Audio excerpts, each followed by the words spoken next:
we have already done with the topic of quantitative and qualitative method from chapter 3. Okay, so what is left out is some topics like methods of data collection. So that we are supposed to do today.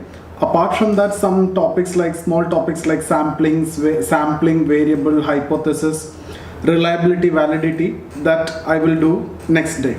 Okay, so here we will see what are the types of data collection. Now if you see, primarily we have discussed about two types, right? Quantitative on one side, and on other side we have discussed about qualitative.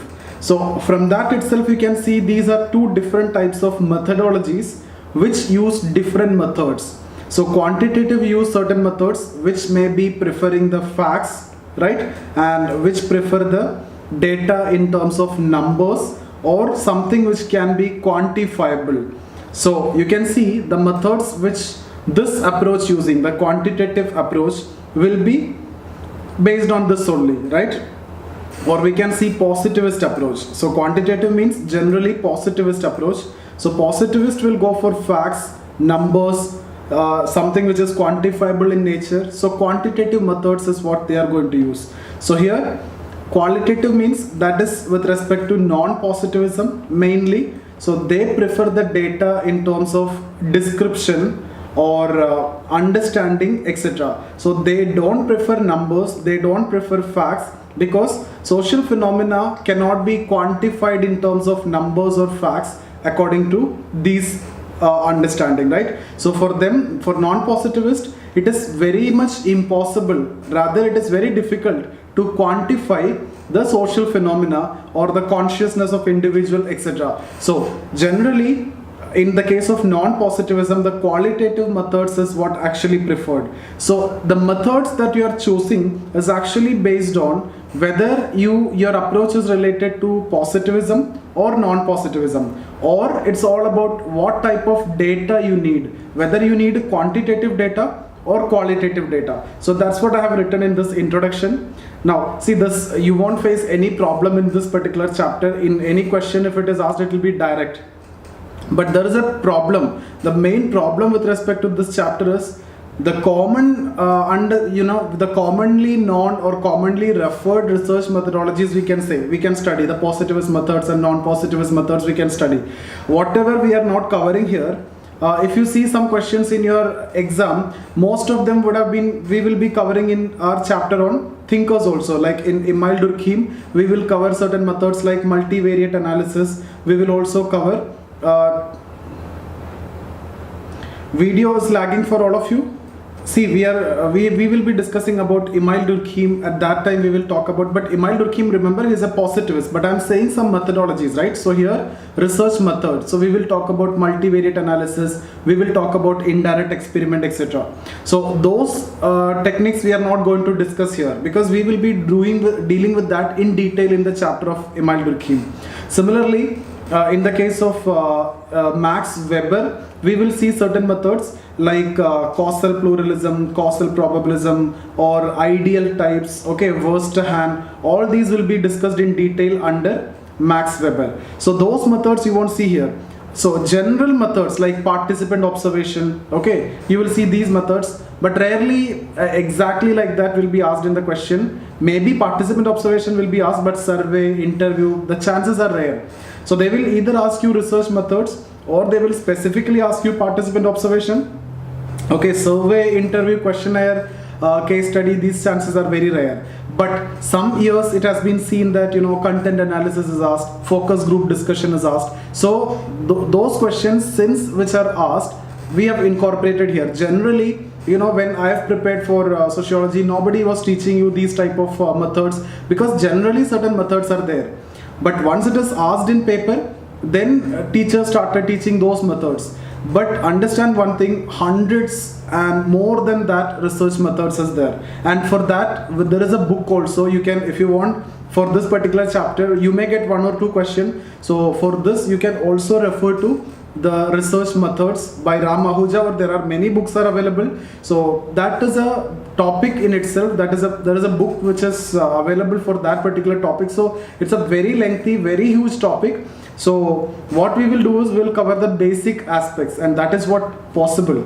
Now, the otherwise it is not desirable also, we cannot complete that. Okay, so here these are the, okay, so the introduction, there's actually repetition.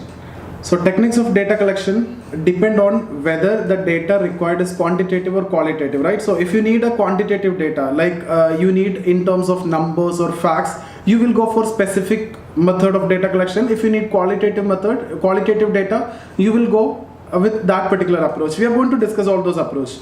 And the whether data required is primary or secondary, right? If it is primary, you will directly go and collect. If you need secondary data only, then you can collect data from the available resources, right? So whether the approach is positivist or non-positivist. If it is positivist, you need the data in terms of numbers, right? If it is non-positivist, you don't want that in terms of numbers, because non-positivists don't depend on this quantification of data. So the data collection, the techniques of data collection is completely depending on these aspects. What type of data you need, okay, quantitative or qualitative, primary or secondary, or your approach is positivist or non-positivist. So hence various techniques are also classified. So because of that, accordingly the various methods are also classified in that way. So these are the methods that we are going to discuss: questionnaire, sampling, field studies, okay, surveys, case study, etc. So now secondary data means what? Secondary data is that data which is already available as a result of previously done research. So already available data, so you don't want to go and put effort, right? So even in the study of Emil Durkheim, when we talk about the study of suicide, he collected data basically from secondary sources only, that is from the police records. Okay, so that is already available data. You are not going and getting or collecting data. You are not putting that effort to get the data. You are not interviewing. You are not sending the questionnaire and getting it. Okay, so this is what you mean by secondary data. It is available in the form of government surveys, reports, social studies, or by other research which has been already published. They provide an easy reference, especially when time is less and target of audience is same. So if you need to conduct almost the same study, so whatever study you can see till then, you can incorporate that. Durkheim employed such data from police stations in a study of suicide. However, what is the problem with such data? Such data does not always reliable, as it may have been collected with a different purpose. So it is not necessary that it may be correct. Further, secondary data is also older. So now when you are conducting the investigation 50 years back, when somebody has conducted the investigation, and that is not matchable, you cannot compare that. It may also be prone to errors which the researcher might not be aware of. So these are common points. So these are the main techniques of data collection, or these are the different methods of data collection that we need to discuss. Observation. So here observation itself we will discuss. Participant. So here these are the main techniques of data collection. Observation. So within observation, we will see participant observation. Okay, non-participant observation. Participant observation means you are going to a village and you are studying that village. You will become a member of the village and you will study the village. Especially the study on tribes, etc. This is best. Okay. The non-participant observation, you will not be part of them. You stay away and you will observe. That is non-participant observation. Or you can see quasi-participant observation, which is having elements of both. Okay. Then questionnaire. Questionnaire means you will be sending a form, right? Question will be asked and answer in terms of yes or no, like that. Question 2, question 3. So like that. Interview. Interviewer will ask question, interview will give the answer. There are again problem with biases. All these are coming below. Case study, okay, and then content analysis. It's all about understanding through the contents, the books, newspapers, etc. That knowledge you need to study.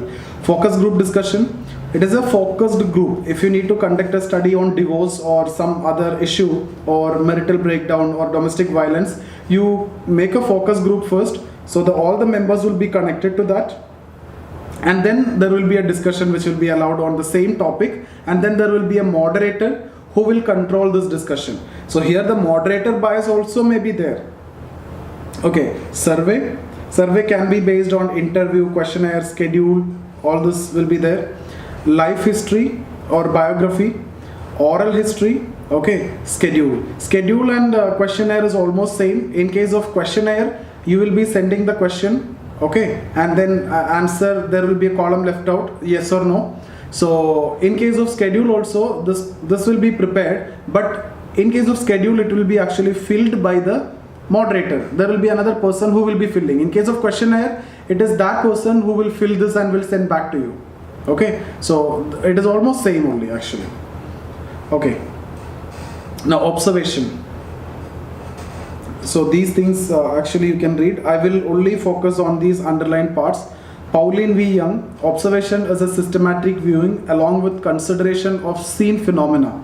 It is a technique of data collection with qualitative approach, most predominantly used in interpretive sociology. Okay, because it is all about what? It is mainly yes. Okay, anyway, I'm continuing. In case if you have any problem, I will upload the video today in your application, so you will watch that video. In case if you have any problem, if you are not able to understand, okay. The rationale behind using observation method is that sociological investigator should become a part of the social phenomena, okay, or he or she wishes to understand. So if you are studying a particular phenomena, that sociologist should become a part of it, so that systematic investigation can be conducted. For reliability of result, observation should be systematic and scientific in nature, and hence it is also called as scientific observation. For reliability of results, observation should be okay, that is repetition. It refers to accurate watching and noting the phenomena as they occur in nature with regard to cause and effect relation or mutual relation. So all these are, see, you are watching and noting down the properties, okay, of that phenomena that you're studying. For example, you will see this in the study of caste by M.N. Srinivas. Later we will see this, okay. So here M.N. Srinivas is studying through observation how the behavior, okay, how the interaction is actually happening. So with regard to the cause and effect relation. In other words, observation is a careful and systematic watching of facts as it is occurring in society. So main characteristics, it is a physical as well as mental activity. So these are something which you can read. Observation is selective and purposeful. So here, that means you don't consider everything which you see. It will be based on the purpose. Okay, when you are conducting a study on a village, you will see a lot of other things also which might not have anything to do with your research. So that is why it has to be selective and purposeful. These are some common simple points only. Researcher makes direct study. He is able to collect primary data and it is dependable. So it is a direct study, right? So it is a primary data, so it is dependable. Like before I've told you, if you go for secondary data, the problem of dependability is there, right? So observation has to be efficient. That is, mere watching alone is not enough, but there must be scientific thinking. So that element you can add here. The focus should be on establishing relationship between cause and effect of social events. Now, the different types of observation. Casual observation and scientific observation, that name itself will tell you what is it. We are going to see that. Subjective and objective, direct and indirect, structured and unstructured, controlled and non-controlled, participant and non-participant. But these two are most important for us. Okay. Otherwise, you can, if the question is about observation, you need to write all these. Casual and scientific. Casual is observation without any previous preparation. Just go and observe, no preparation. Scientific observation is an observation carried out with the help of tools of measurement. Okay. Second, subjective and objective observation. Subjective observation means researcher observe his own immediate experience. For example, if you are conducting a study on domestic violence, you will see around you what all things are actually happening and you will try to develop an understanding based on that. Or your own experience will be taken into consideration. So there will be a high subjectivity also in that. Okay, so here the researcher, in case of objective observation, observer is an entity apart from the things observed. So you will be totally left out or cut off from that, phenomena that is under study. Okay, you will be a different entity. Direct and indirect observation. So direct observation, research is physically present and personally monitor whatever takes place. Indirect observation, data collected using recording devices such as camera and other electronic means. Structured and unstructured observation. In unstructured observation, data would be collected without proper schedule. Okay, there is no proper planning. So that is what unstructured. It is similar to that casual observation that we have discussed. Structured observation is conducted with the help of a schedule, proper schedule. It is characterized by careful definition of units to be observed. So what need to be observed? Okay, what information to be recorded? Okay, selection of data for observation and standardization of conditions of observation. Everything is actually predefined. There is a proper schedule. Based on that, you will go, you will observe, you will note down, and you will record the information, and everything will be done properly. That name itself will tell you. It is a structured. It's like unstructured preparation and structured preparation, right? We will always say, go for a structured study, structured approach, exactly the same. This can take place in the natural field setting or in a laboratory setting. Controlled and non-controlled observation. So in case of controlled observation, the phenomena is put under guided condition and the study is made. For example, laboratory settings, right? It is actually a controlled observation. So non-controlled means it is a natural setting. Okay, so in this case, researcher visit the place of occurrence of phenomena in order to observe social reality. So which one is more better, or which one is actually possible in sociology? That is non-controlled. We cannot test, we cannot go for anything which is connected to laboratory, right? You are studying family, you are studying religion, you are studying marriage, you are studying social change. So it is impossible for you to go for a controlled experiment. A guided approach is never possible in sociology. Now this is the most important one, participant and non-participant. So actually, yes, participant and non-participant observation. See, actually here there is a heading, this is participant observation. First I want to talk about participant. So I missed out that. So this is participant. So certain degree of participation and observation is inherent in all sociological methods. The overall goal of participant observation, see, participant observation is what you also call as field work, and sometimes you will see ethnography, that is also same. Sometimes you will see structural functional ethnography. Structural functional ethnography, that is at a higher level. Structural functional ethnography. Structural functional ethnography means structural functional approach that we will study, and then ethnography, that means field study. Okay, so functional approach plus field study. This approach you will study under M.N. Srinivas. Okay, so the overall, so here to learn about the whole way of life of a community or target group, etc. And hence, researcher joins the everyday activity of those whom he or she wishes to study. For example, if one wishes to study the social life of Dalits or tribes, one has to live among them and be like them in all aspects. Okay, so that's what you mean by participant observation. Otherwise, if you need to understand tribes, okay, or Dalits also, whatever is written in books or what you can see from the other sources, it may not be correct exactly. If you need the exact knowledge, you have to go for participant observation. So their culture, their beliefs, their practices, everything has to be clear. So participant observation. I hope you understood. You will become a part of that particular group that you're going to study, or part of that particular phenomena that you're going to study. Raymond Gold has distinguished 4 types of participant observation: complete participation, participant as observer, okay, observer as participant, and then complete observer. So these are the 4 levels of participation. In participant observation, the researcher participate in the activities of the group under study. Okay, so all activities of the group, the researcher actually participate. The researcher freely mixes with these things you can read in all the group functions, in the festivals, their culture, everywhere the researcher will get in touch with them. So in order to live as an authentic member of a group, research must be accepted by other members of the group. Okay.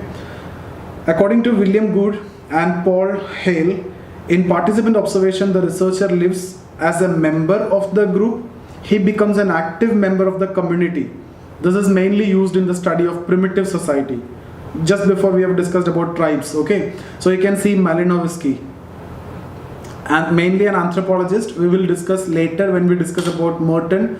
So, but not important, it is not there in the syllabus. Malinowski's study of Trowbridge and Icelanders. Okay, and Evan-Pritchard's study of News of Africa. Okay, participant observation is also used in study of modern societies. So, some other examples. You don't want to know exactly what is the study because this is not there in the syllabus. Nobody is going to ask you what is Malinowski's study of Trowbridge and Icelanders or Erving Goffman study of mental asylum. Nobody is going to ask you. But when you talk about participant observation, you should be in a position to mention this name and this study. At least two. These two you should. One thing I'll tell you, no student will actually miss this one and this one.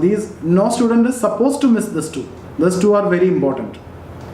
Erving Goffman also. So if the question is about participant observation, this three has to be there in your paper as an example.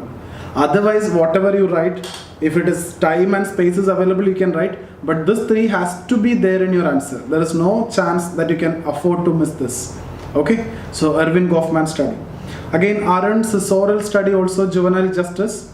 In fact, I have discussed briefly, not as this study, we don't want to know. I have told you when we discussed about quantitative and qualitative approach. Sisorel is a main critique of quantitative approach, right? And I've told you when we discussed about qualitative approach, Sisorel, who is a critique of quantitative approach, used quantitative data in his study of juvenile justice. So Sisorel study of juvenile justice. William White study also we have discussed in the class when I've told you the problem with objectivity, right? So when we discussed about objectivity, accumulation of data, there may be a problem. At that time I've told you William White started an investigation as a non-participant observer but ended as a participant non-observer because of the bias. Okay, so William White's study of Italian gangsters. So some books you will say Italian criminals or Italian gangsters. Okay, so these are examples. So Redcliffe Brown on the Andaman Nicobar Islands, Evan-Pritchard. So here it is correctly written, Evan-Pritchard. So this you don't want to follow. Just cut this down. It is repetition only. So Evan-Pritchard on the news in Sudan. So here it is general Africa. Here it is specific Sudan. So these are the different studies. But what I want you to write here is, at least for the minimum you have to talk about Malinowski. This has to be there in your answer if the question is asked. Pritchard, Evan-Pritchard has to be there in your answer. Erving Goffman also should be there in your answer. And this three is actually enough. Malinowski, Evan-Pritchard, Erving Goffman is enough. Apart from that, you have a lot of other content. But these three names, I am repeatedly saying this has to be there in your answer. In India also, I am not discussing this too much. I have just incorporated. You can read this, and once we are done with paper 2, you will understand it clearly. India also, we will discuss about M.N. Srinivas. A lot of examples, a lot of study we will discuss, and S.C. Dubey. Okay, M.N. Srinivas, S.C. Dubey. So some of you it is already discussed. So for others, it will be discussed in the coming sessions. So M.N. Srinivas, S.C. Dubey, they are conducting a lot of village studies on family, even tribes also, okay, on caste also. So we will be discussing about that, all those participant observations. Now the merits. Now don't go with these merits and demerits. Whenever I've told you in sociology, whatever advantages we write and disadvantages we write, don't take it on your heart and don't try to question that. Because the advantage that I'm saying, I will write the same as disadvantage also. These are just for the sake of writing. Nothing is concrete in sociology, so you don't want to take it in heart. Okay. So first-hand information and accurate. Okay, that is true only. And then acquiring wider information. But again, you will say sometimes you are getting narrow information because you are conducting participant observation only a few area among few people, right? So you may come up with an other approach or other interpretation by saying that it is narrow approach. But then the other person will say that it is wider because you are becoming part of them, so you are getting knowledge about everything. In that context, it is wider. So I hope you are getting me. This is very subjective. So here when you are writing wider, it could be taken in any way. Even if you are writing narrow as the criticism, this is also true. Why? Because you are studying a particular caste, or you are studying a particular village only, or you are studying a particular tribe only. So it is narrow. But in which context it is written as wider? It is written as wider because when you are studying a particular village, you are studying in and out of the village because you are being a member of that village. Okay, so that is why when I write the positive, it is wider. If I write the limitation, in fact I can write as narrow coverage, but I haven't written because you will be confused, and I have other points also. That's the reason why I have not written narrow, but it can be written. That is what I am saying. Okay, ease of exchange of ideas, observation of natural and real behavior, because you are part of the village, you are part of the community. So see, if it is a guided experiment, if it is under a particular situation, you may not be able to observe the natural or real behavior. It will be a different behavior which might be portrayed in front of you. So here it is real observation. What are the limitations? Longer time is required, greater response is required, loss of objectivity during the course of observation. So I have told you about William White in a study of Italian criminal. Quantification of data is not easy. Okay, so quasi-participant observation means, so there is another type. So participant observation is done. Quasi-participant means it is also based on principles of participant observation, but here degree of involvement, only this word you need to add here, degree of involvement will be less. It is not exactly similar to participant. That level of involvement or commitment will not be there in this type. Okay, and it uses best of both participant and non-participant observation. It is actually a mix of both. So let's see what is non-participant observation. So once you understood about participant observation, there won't be any problem in understanding non-participant observation. In non-participant observation, the researcher does not actually participate in the activities of the group to be studied, right? So you will not actually participate in the beginning. And what happened in the case of William White? He started as a non-participant observer. He did not participate. In this, the observation is actually detached. You will stay away and you will observe. It is like eavesdropping. It has least bias. Okay, the observer keeps aloof and observe the subject as they act. So if you need to study this village, you stay at a distance. You will not be part of this community. You just observe that. So it will avoid the bias. Okay, this facilitates proper and immediate recording of the incidents, but at the same time it makes subjects conscious and distorts their behavior. So this is a problem. This problem is what we have discussed in the participant observation. That problem will not be there. Here I have told you the advantage, what you will be able to see the natural or real behavior of the subject. But now if the subjects are aware that they are observed, then you will not be able to get the exact consciousness or behavior of the subjects. Neutralistic observation is a form of non-participant observation. So that's about observation. So it can be participant observation, non-participant observation. So quasi-participant also you can write towards the end. Participant observation, you focus more on that. That can be a separate question also. Talk about Erving Goffman, Malinowski and Evan-Pritchard. This three name has to be there in your answer. Okay. So questionnaire. What is questionnaire? It is